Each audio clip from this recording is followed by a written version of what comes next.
उन्हें भी खुशियों में शामिल करने का दिन है। हाज़रीन मोहतरम, ये दिन अल्लाह ताला की बारगाह में बतौर ख़ास सजदे शुक्र की अदायगी का दिन है, जिस दिन को अल्लाह ताला ने हम सब मुसलमानों के लिए खुशियों वाला दिन बनाया है।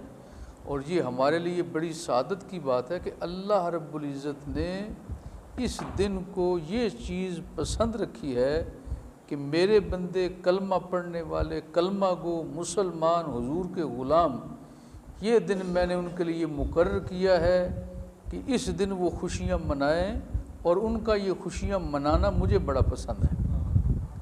तो ये दिन बतौर ख़ास अल्लाह ताला ने अहले ईमान को नसीब फरमाया है। और एक दूसरा दिन है ईद उल अज़हा का। ये दोनों दिन अल्लाह ताला ने हमें अता फरमाए हैं और बतौर ख़ास है, और इस दिन हमें खुशी करना ये हमारे लिए लाजिम है। हमें इज़हार खुशी करें। अब इज़हार खुशी के लिए कई तरीके हैं। वो अपने लबो लहजा में, अंदाज में, गुफ्तगू में, चेहरे पर मुस्कुराहट हो, चेहरे पर मुसर्रत के असरात हों।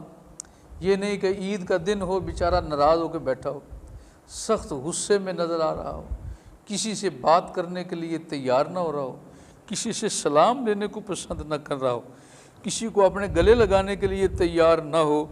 तो इसका मतलब क्या है कि ये रवैये के अंदर उसके अंदर खुशी नज़र नहीं आ रही। तो उसे अपना रवैया भी ऐसा रखना है जिससे खुशी महसूस हो रही हो।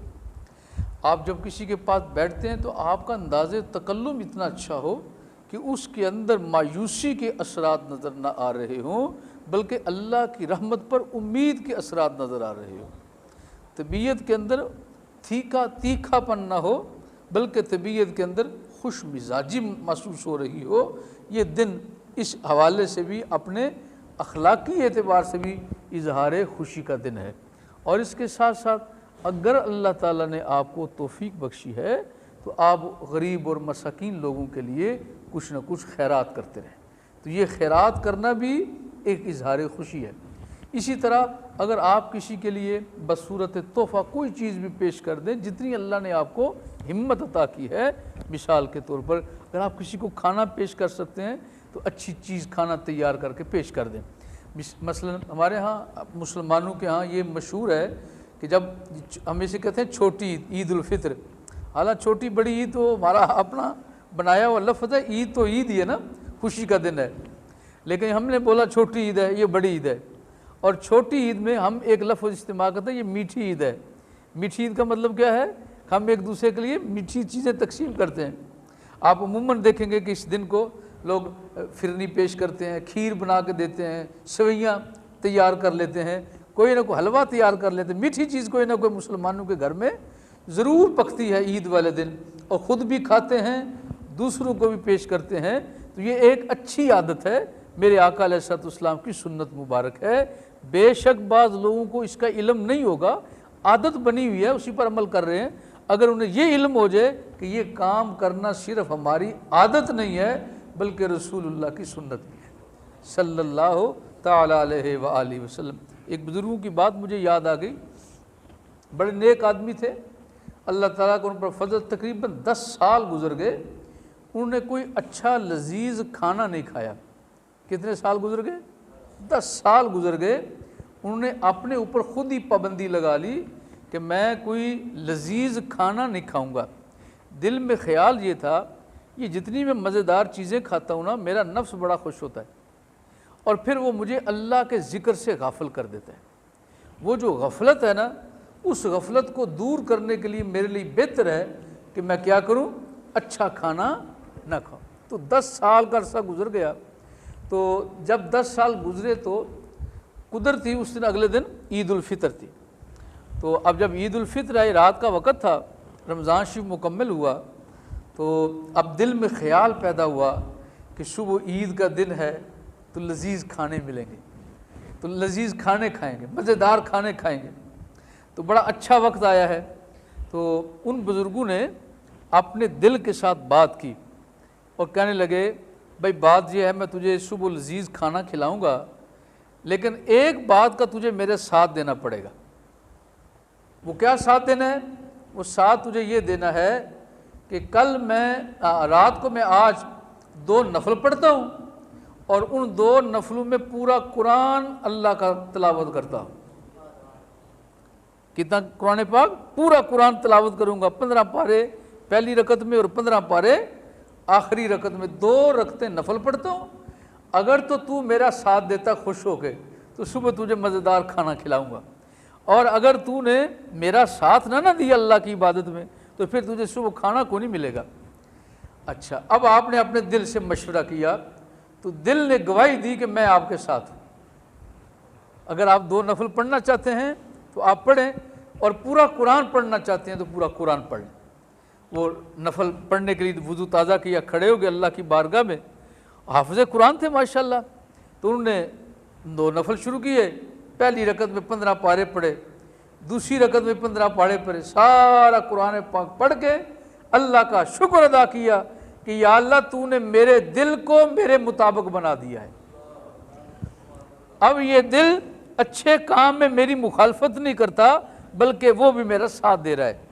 अच्छा, जिस वक्त रात गुजर गई, बड़े खुश हुए, सुबह वक़्त हुआ ईद उल फितर नमाज का, तो नमाज पढ़ने के लिए तशरीफ़ ले गए। तो उससे पहले कोई ना कोई मीठी चीज़ खाना ये सुन्नत है। आपको मालूम है आज जो मीठी ईद है ना, तो इसका आगाज़ किधर से है? मिठास से है, और वो मेरे आका की सुन्नत है। हदीस पाक में आता है कि ईद उल फितर के दिन अल्लाह के रसूल अक्सर औकात जब घर से तशरीफ़ ले जाते थे खजूरें इस्तेमाल फरमाया करते थे। वो मीठी भी हैं, ताकतवर भी हैं, और हर घर में तकरीबन मौजूद होती हैं, बिलखुसूस रमज़ान शरीफ के फ़ौरन बाद। और खाते कितनी थी सरकार खजूरें? कम अज़ कम 3, ज़्यादा से ज़्यादा जितनी तबीयत हो ताक अदद में खाते थे। और ताक अदद का लिहाज रखना ये भी खाने में सुन्नत है। खजूरें जब आप खाएं तो कितनी तादाद में खाएं? ताक अदद में। बस 3 खा लें, 5 खा लें, 7 खा लें, 9 खा लें। अल्लाह के रसूल खाने में भी अदद का ख्याल रखा और पूछा या रसूलल्लाह इसकी क्या हिकमत है? आपने इरशाद फरमाया अल्लाह ताक है और ताक चीज़ को अल्लाह पसंद फरमाता है। ये मुसलमानों के लिए मेरे आका ने तरीका बताया। अच्छा, जब सुबह हो गई ना जी, अब वो जब खाने लगे ना, मज़ेदार खाना सामने बना हुआ है और नवाला लगा के खाना चाहा, फिर जुबान मुंह से लेके वापस रख दिया।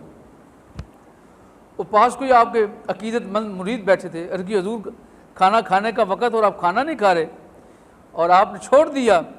आपने इरशाद फरमाया नहीं मैं अभी नहीं खाऊंगा।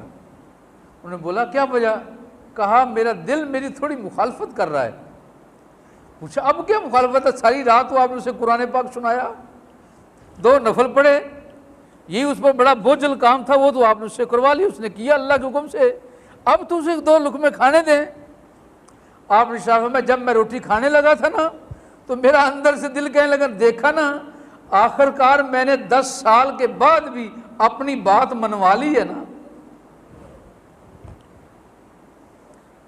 आखिरकार मैंने 10 साल के बाद भी अपनी बात मनवा ली है ना। कहा जिस वक्त उसने ये कहा ना, मैंने कहा मैं तेरी मानने वाला नहीं, ये पड़ा है, मैं आज भी बर्दाश्त करूंगा, इंतज़ार करूंगा। अल्लाह अकबर। अभी कुछ देर गुजरी, एक आदमी आपके दरवाजे पर दस्तक दे रहा है। बार पता किया कौन आया, मालूम हुआ एक आदमी है, वो खाना लेके आया है, खूबसूरत तश्त के अंदर रख के ढांप के लेके आया है। कहा ये इन बुजुर्गों के लिए तोहफा है। अल्लाह अकबर। जब वो लेके आए पूछा बिठाओ, खाना आ गया तैयार है। कहा जी हजूर खाना तैयार है, आप खा ले। मैं खाना तो नहीं खाऊंगा, मैंने अपने दिल से पूछा है, वो अभी तक सही नहीं हुआ। कहा हुजूर ये खाना मैं नहीं लेके आया, ये मदीने की सरकार रात को मुझे हुक्म दे के गए सल्लल्लाहु ताला अलैहि वसल्लम, और फरमा के गए हैं उसको कहना कि ये खाना खा ले, अब ज़रा अपने नफ्स से थोड़ी सुलह कर ले और रसूलुल्लाह के हुक्म पर अमल कर ले। और याद रखे और उसे ये बताना कि ये सैयदुल अंबिया सल्लल्लाहु ताला अलैहि वसल्लम ने तुम्हारे लिए तोहफा भेजा है। आज मेरी सुन्नत है खाना खाना और खुशी का इजहार करना, अल्लाह का हुक्म है। ऐ मेरे उम्मती घबरा नहीं, मैं भी तेरे साथ हूँ, मेरे रब की रहमत भी तेरे साथ है। हाज़रीन मोहतरम, ये दिन इतना कीमती दिन है, इस दिन को ज़रूर मज़ेदार खाना खाओ, खुशी का दिन है। मैं ये नहीं कहता कि खाने पर पाबंदियाँ लगा दो, ज़रूर खाओ और इस नीयत से खाओ, हुजूर की सुन्नत है इसलिए खाओ, अल्लाह का हुक्म है। तो आपका ये खाना खाना भी फ़कत पेट पूजा नहीं है, ये भी अल्लाह की इबादत बन जाता है। ईद के दिन की जो खुशियाँ हैं इन्हें तकसीम भी करो और ख़ुद भी इस्तेमाल करें। अल्लाह ताला हम सबको अमल की तौफीक अता फरमाए।